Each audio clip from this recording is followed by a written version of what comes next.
Hey everyone, thanks for joining us. I'm Xavier Harding and I'm on the content team here at Mozilla. And we have a fantastic panel planned for you today. We are talking about privacy and security in relation to connected devices, smart home devices. Uh, Nowadays everything kind of connects to the internet, coffee makers, doorbells, bedroom mirrors even. It's no longer enough to ask, will my parents like this gift? Now you have to also ask. Fortunately, today we have three very smart people here who spend a lot of time thinking about privacy and security and consumer technology, people who can help you make the right choices this holiday season. Joining me today are Jen Kaltwriter. Jen leads Mozilla's Privacy Not Included work. What is Privacy Not Included? Privacy Not Included is Mozilla's annual buyer guide that ranks products based not on price, but on privacy. Jen and her team spent the last few months rating and reviewing 136 connected devices. That is a lot of devices. We also have Amir Dalla. Amir Dalla is the Associate Director of Engagement at Consumer Reports, which she focuses on issues like digital privacy, which allow her to give people the skills and tools to protect themselves in our increasingly digital lives. Amira also is formerly of this very company, Mozilla. And last and definitely not least is Nicole Shadow. And Nicole leads the product integrity program at Mozilla. Basically, they focus on making software that upholds basic human rights. That's the short version. They do a lot of that stuff. And the last panelist is me. This is my first time being a panelist on Dialogues and Debates. I used to cover consumer technology as a journalist before this job. So I will be joining everyone in chatting about tech. So, one last thing. We're taking questions for this panel in real time. So make sure you tweet them at Mozilla with the hashtag Dialogues and Debates. So tweet your questions at us. But yeah, let's start off by just getting to the questions. I think everyone is called as an expert, but we're also consumers and we also buy these products. So I want to talk about our own buying habits. What are some features or flaws that you all kind of are on the lookout for when shopping for a new gadget? I guess we could let's start with Nicole. Sure. Thanks, Xavier, and thanks for the intro. Really excited to be on the panel today. So when I was reflecting on how I make choices as a consumer myself, kind of setting aside the fact that as a privacy person, I tend to be a bit paranoid. I would say that first and foremost, I think about the company that's producing the product that I'm considering purchasing. What's their history as far as handling consumer data, and what's their stance on privacy and security to date. And so that's a big factor in kind of considering whether I want to actually use a product, especially ones that I know will have access to a lot of my data or sensitive data of mine. The second thing that I consider, which is like an interesting one to talk about because I don't know how many products are actually offering this, and we can talk to Jen more about this maybe, but is disconnectability, if that's a word. So like being able to actually disconnect the product from the internet. Like for example, I have a Remarkable tablet. If you've heard of that, it's kind of a smaller company that's been around for the last couple of years, creating a tablet. And I was considering like an iPad versus other available tablets, and it was important to me to be able to actually like disconnect when I was reading, PDFs or articles or whatever. And taking notes. So that's the second, is can you disconnect it? And the third, for me, as someone who's kind of like, interested in being able to actually access the code behind a product, is the code openly available? And even if you're not a technical person, there is some reassurance in knowing that the company is willing to make their code openly available. There's some level of transparency, even if you don't necessarily know how it works. So, we can get into more details as far as like examples of that throughout the conversation. But those are like kind of my top priorities when I'm looking for products on the market. You took all the good ones. You make a lot of good points, and I'll go to Amir in a second. But I do want to the one you mentioned about disconnectability really like resonates with me. The TV that I have in my living room where I am right now, it has Wi-Fi. It's Wi-Fi enabled. But once you enable the Wi-Fi, you're unable to disconnect from the Wi-Fi. There's no disconnect Wi-Fi button. The only way I was able to disconnect, because I'm also paranoid, I had to factory reset the television and then never connect it to Wi-Fi ever again. And if you do connect it, Vizio says we definitely collect insights about you. So yeah, disconnectability, very important. Amira, I'm very interested in knowing your criteria for products. Yeah, I'm happy to share them. I do want to start with saying thank you to Mozilla for hosting this conversation and for having me to talk about all these things that get my mind going all the time. So I'm eager to jump in. But I do want to say just from the get-go, like I consider myself a consumer in so many of these roles when making purchasing products. And the emphasis on like consumers having a role in being aware of the issues and the products we're supporting, whether they're harming us or harming others, is just so important. So I take all that into factor when I'm a consumer and I talk to others about being a consumer in a connected devices role. And then when I'm doing my own shopping, like so much of like what Nicole said, I do research. I research the product in the news. I read the privacy policies. Some of us do that. And if you aren't sure, there's sites that make it more comprehensible for you to do that. I even have checked out products on privacy not included in the past, and I've shared those with others. Well, a couple of the things that are different is that I actually look for existing relationships that the company has. So I kind of go a step beyond, whether it's like lawmakers or police force or communities. I'm really interested to see like who are these people and their sort of angles on the relationships and how that might reflect on the products or their values. And then, yeah, I really do look on like who controls the data and who owns the data. So ownership is really important to me. Ownership, when I'm looking at, is it safe and does it feel like I have control over it, or am I giving up all my control? And so that's some of the stuff that's really hard to figure out. But also, I think in connected products, it's really hard to delete yourself from them. Once you're there, once your data's there, can you delete yourself from it? I had a family member a couple weeks ago talk to me about, hey, I'm like, I realize this is really scary and I don't want this tool anymore. Okay, I need to get off it. Let's talk about it. And we realized we actually had to go through like a 10-step process to delete them. And we end up having to go through message boards to try to get them off of it and to like finagle that. So I think those are the type of things that I'm even more aware of now, to be like, if you want ownership either now or in the future and to take back your control, can you even do so? And then just along with that, I'll say that I'm like constantly aware of the measures or people have taken or organizations to prevent hacks or unauthorized access, and what they've done in those instances. So very much digging into their commitments on data security and privacy in general.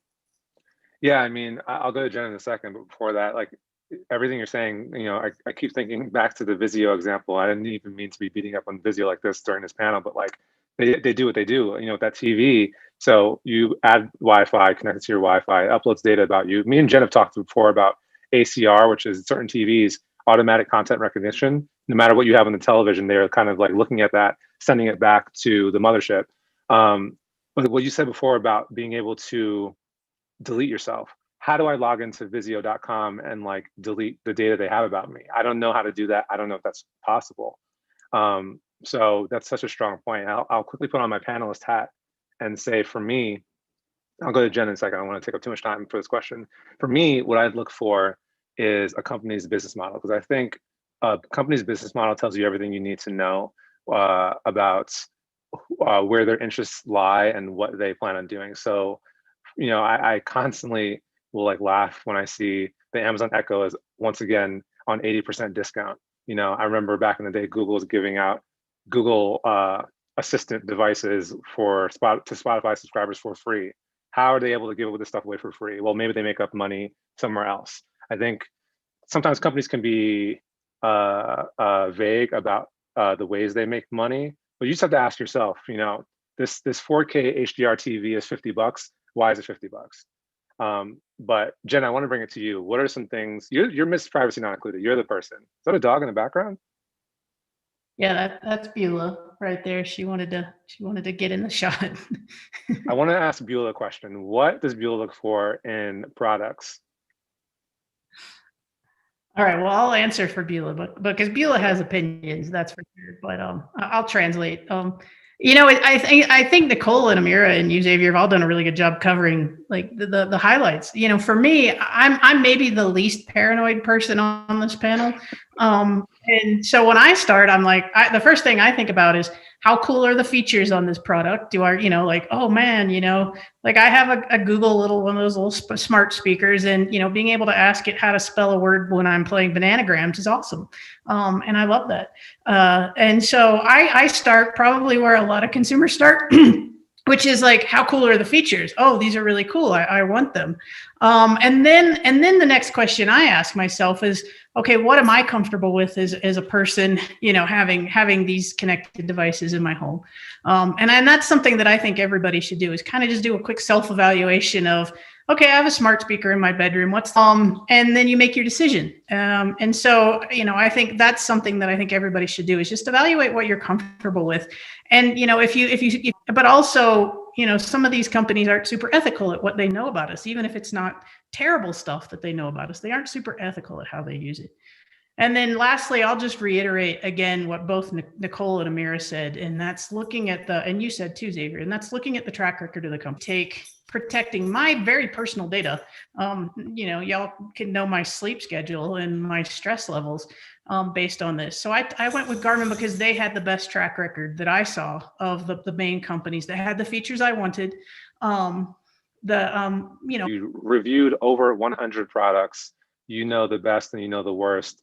What are the companies with the worst track records? What are the companies with the worst products in relation to privacy that you saw when you reviewed all those products?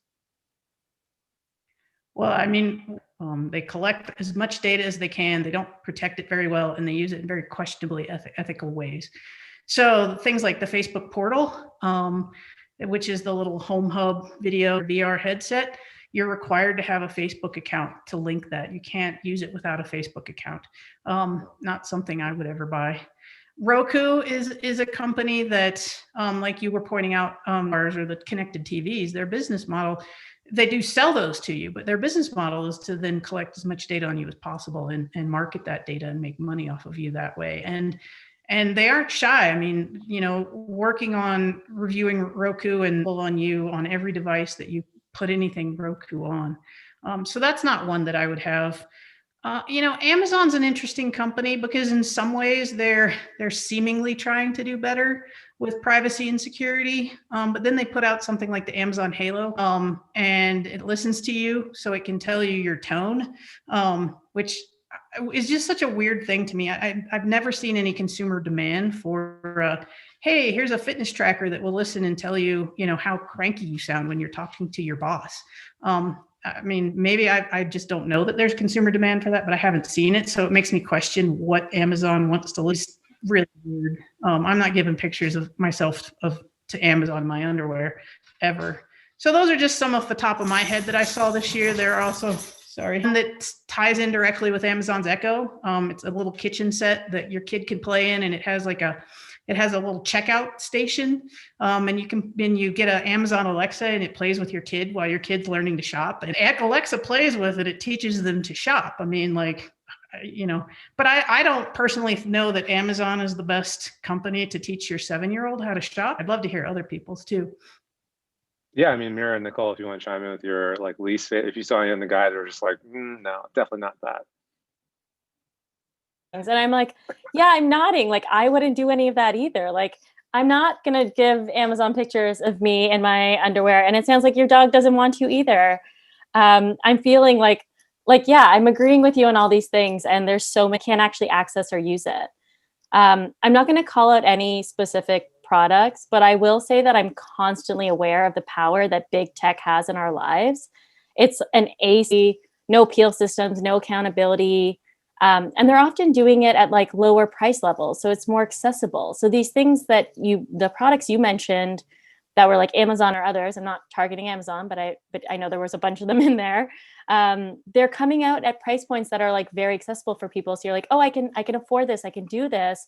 But that power is something that I'm just so scared about. So for me, anything by big tech just means more data that they'll hold from me. And more insecure I am of the power that they hold and what they're going to do with it. So my normal smaller companies in this sort of sense. Yeah, I want to talk about that because you mentioned something really interesting where big tech is able to release these products that gobble up a lot of data about us at lower prices than maybe a small buying an Amazon thing, buying a Google thing.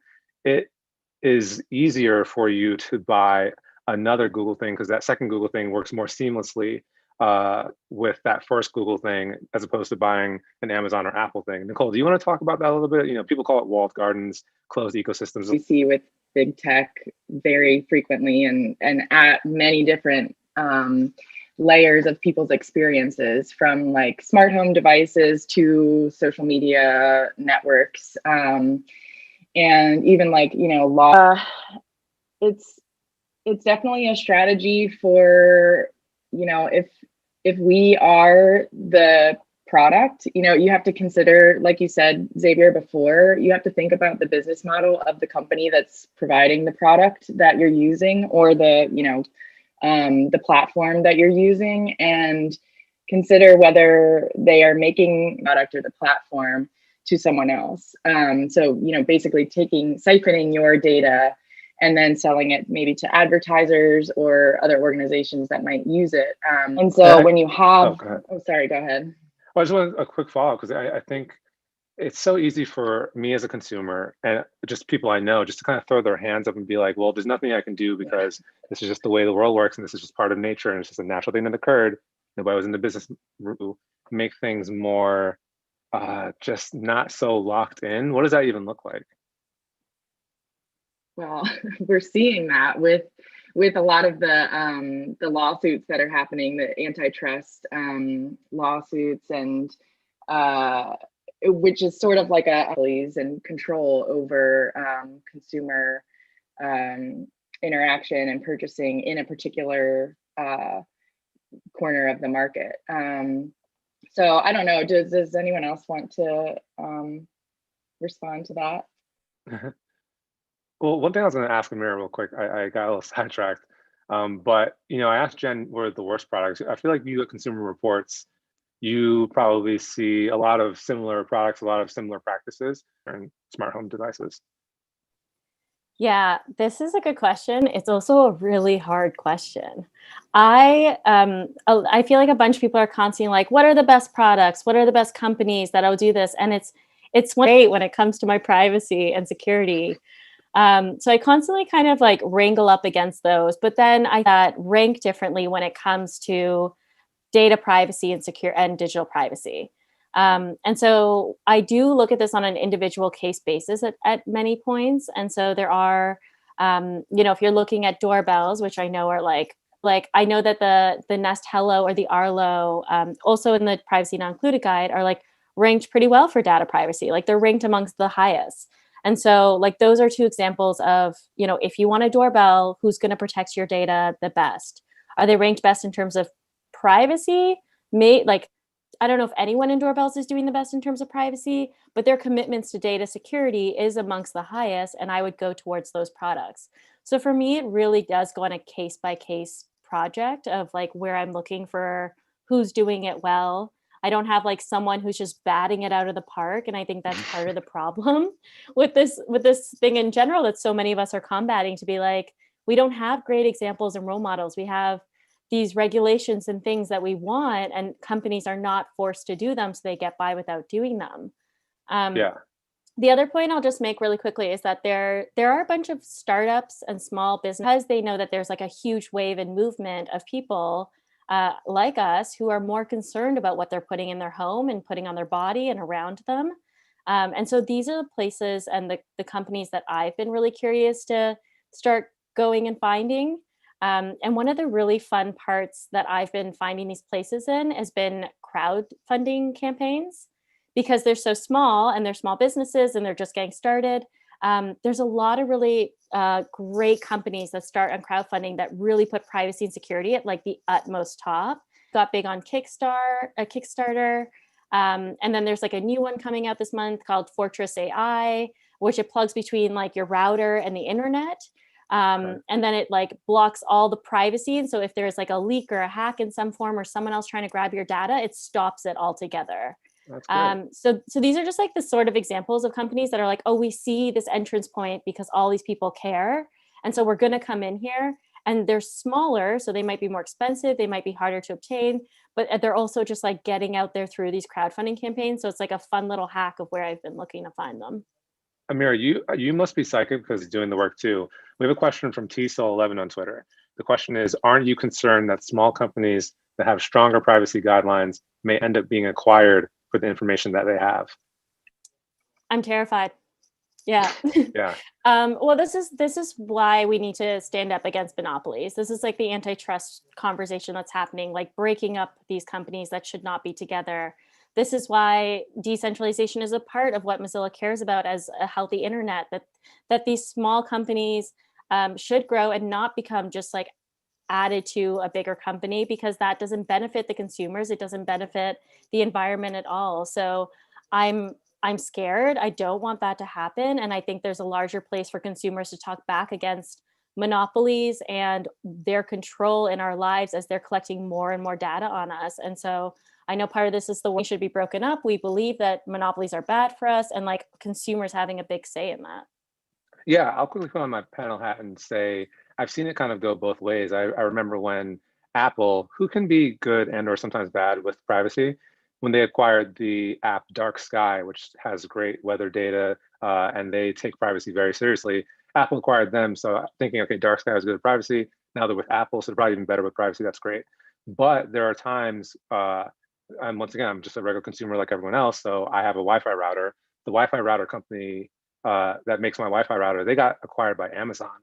And the reason why I even bought that Wi-Fi router is because it was one of the only ones that worked with Apple's HomeKit router, which lets you kind of cut off smart home devices from interacting with each other. I bought it for privacy reasons. That company got acquired by Amazon. So now I'm thinking, well, is the jig up? Like, am I just giving all my bits and bytes to Amazon now? So it kind of sucks how you can't really escape the system in certain ways. But I want to, oh, go ahead, please. I was just going to say it all comes back to power and who holds the power in these industries. And this is where we need to break up the power that big tech holds so that this doesn't keep happening. And that's why I'm talking about like specific products, but also the movement alongside of it, because this is where we can talk back and actually control some of the systems that are going to continue to replicate in the future unless we do something. Yeah, you're so right. I want to pivot to AI because AI is a popular buzzword, but it's also, there's a lot there happening, not when it actually was using AI, and brag about AI when it was just doing it to kind of catch eyeballs. Yeah, it was interesting when you research 136 plus products to put in a guide, and you look at them for all their privacy and security. You get to see a lot, you read all the product pages, you read their marketing, you read everything. And it was really interesting to see children's toys, just random children's toys that cost $18 that are like, got AI inside, and it's a marketing. My favorite were the pet toys that are like, get this toy to play with your pet. It's got AI inside. And I'm kind of, quirk my head a little bit and was like, what kind of AI is in? And so, yeah, I saw that a lot in doing the research of, yeah, that would be bad. I saw that in a lot of doing the research with these toys is AI is becoming a marketing tool. It's like the cool thing these days to say your product has Terminator level AI, but like real AI versus just a marketing ploy or even just simple, basic computer learning. So I'd love to hear that.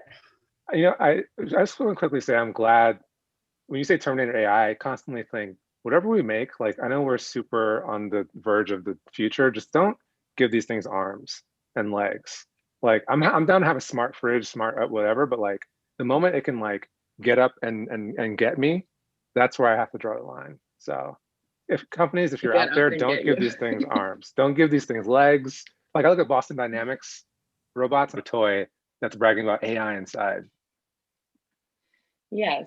So I think there's a difference, and it's It depends. It always depends who you ask what the definition of artificial intelligence is. And as someone who has researched this in different capacities, it can be extremely broad and encapsulate like basically your TI-84 calculator all the way to like the Boston Dynamics. I forget what the name of that robot is, the one that like is it big? around, Is it Big Dog?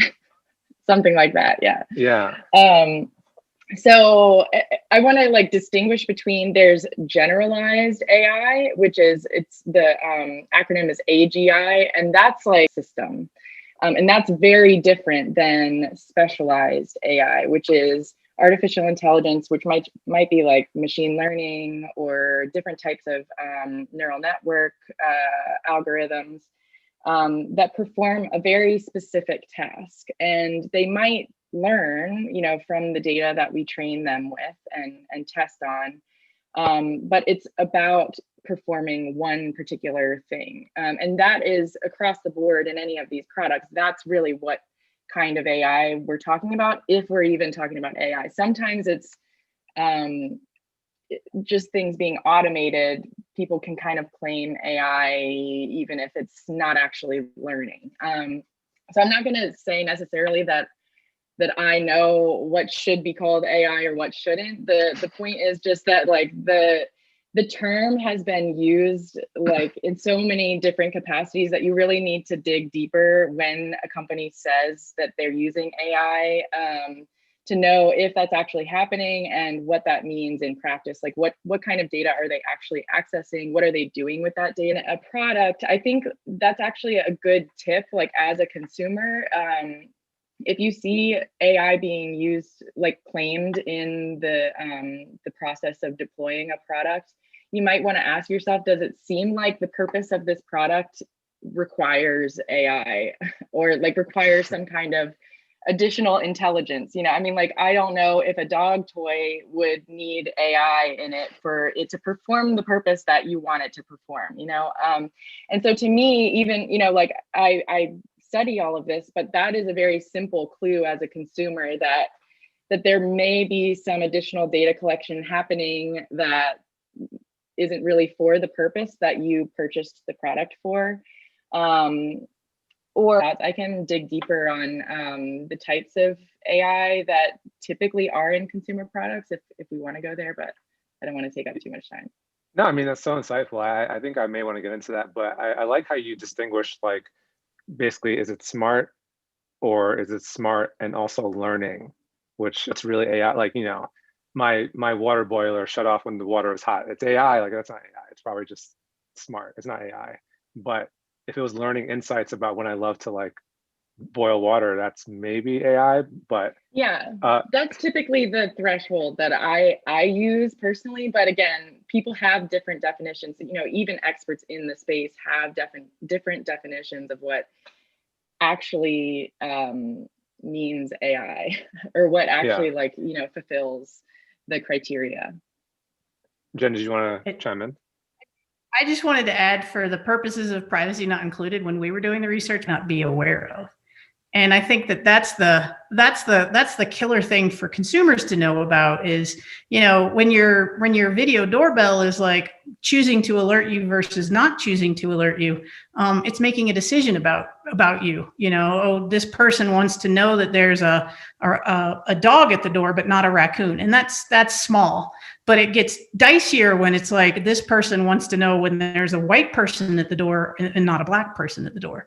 And that's when you start getting into questionable choices that AI is making about you that you have little control over. Don't buy me that doorbell. That sounds terrifying. I'm wearing a lot of hats today. I'm consumer, I'm panelist, I'm host. But, you know, I think about when I try to buy products and I try to buy them as low tech as possible, you know, trying to buy a printer.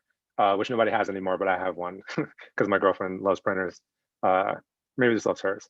How's it going, girlfriend? Yeah, I mean, like, there's no printers on the market right now that don't have Wi-Fi, that, you know, don't have cloud functionality. But for me, I just want to be able to plug in the printer to the computer.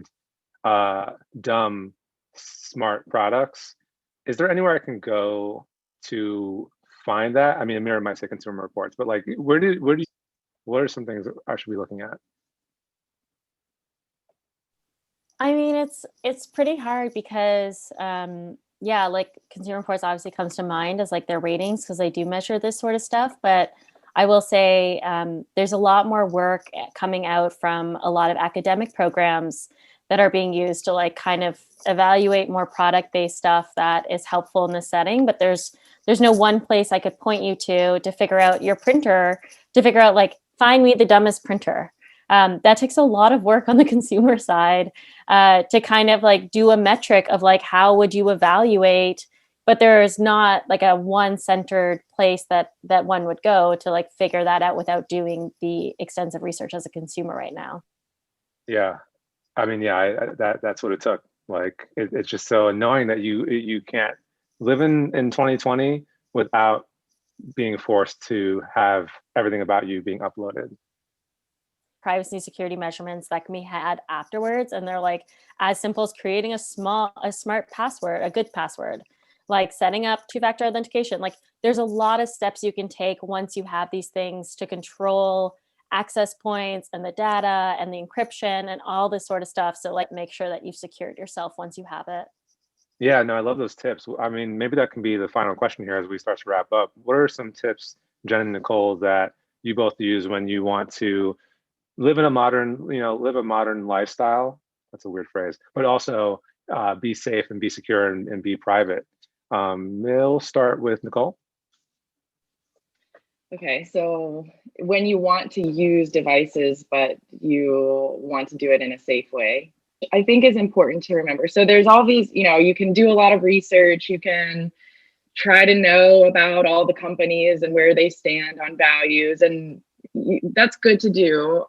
Although we don't all have, endless hours to figure all of that out. And so I think that that you want, and is it important in that context of like that particular purpose to really look out for your privacy and security and make sure a Philips Hue light bulb, I have those all over my house, I'm not really concerned. I mean, maybe data could be collected about how often I turn on my lights, and that could, I don't know, my brain can go there, but I don't think like that's one situation where you kind of make the trade-off decision. It's not as worth it to go deep in the research of figuring it all out, like, setting up the settings and all of that, and making sure that you select a company would be my overall recommendation, which might have sort of leads into Jen's. But I think that's like how you have to live and still be able to do anything else other than, read privacy policies and company values. Which does not sound enjoyable at all, unfortunately. Yeah. But yeah, Jen, you probably have something similar to say. Well, I mean, the way that I try and stay private is I'm a hermit and I live alone atop a mountain far away from everybody else. So, there you go. That works for me. My Bluetooth watch connects to my phone, but there's nobody within, 40, 50 feet of me that can access that on a daily basis. So I feel pretty safe. Evaluating your personal, what am I worried about? Turning things off. I have this dream that someday somebody will make an app, Mozilla, you could make this app called PD, and it's like your privacy watchdog, and you just put it on your phone and it's an app, and like you just tell it how secure you want it to be, and it's like a watchdog. And you're leaving the house. Okay, I know that I want you want to shut down location tracking on these apps, your Instagram app and all this, because we talk about all these connected devices, but who doesn't walk around with a phone in their pocket all day long? It's got a microphone, it's got a camera, and being aware of that is fine. But what I tell people when they ask me what can I do, I'm like, you're a consumer. Vote with your dollars. Support the companies that are doing better job than the companies that are doing a worse job. It just really comes down to that. That's the power you have. You have the power of your dollars. So support good companies. Don't give your money to bad companies. And and then support people. Yeah, no, I love that. We should like end there. Yeah, if no one else has anything else they want to add, we can cap it here. All right, great. Well, thank you everyone for tuning in to another Engaging with us. Jen, Nicole, Amira, thank you so much for joining me today. Thanks for having us. Thanks so much. See ya.